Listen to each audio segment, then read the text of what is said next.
something to the people of God, you are doing it unto Christ.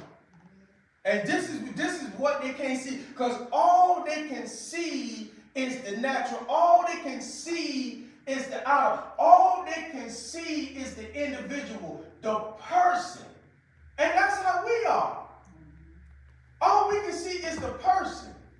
The Bible said, men look at the outer appearance, but God looked at the heart.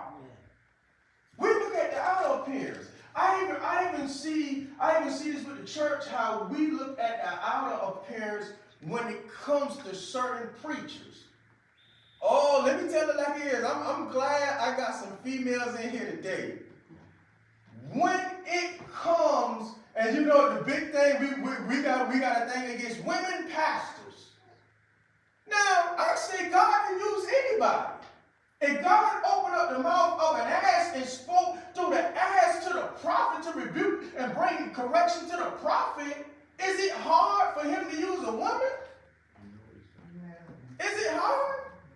The Bible even said, is there anything too hard for the Lord? And then Jeremiah turned around and said, there is nothing that is too hard for God.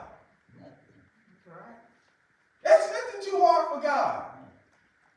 So, and I'm using this because we will say that about women pastors and not even realize the one who's using them.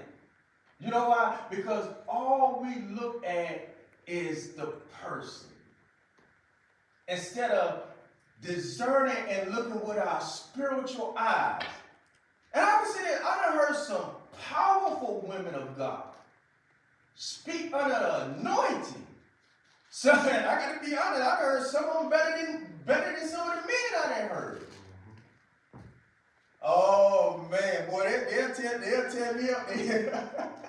They hear me teaching like they're somewhere else.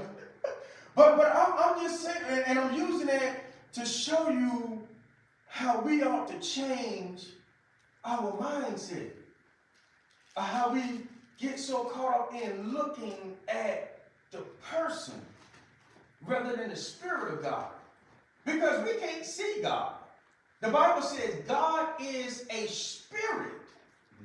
And he that worship God must worship him in spirit and in truth. How many of us can see a spirit? We can't see a spirit.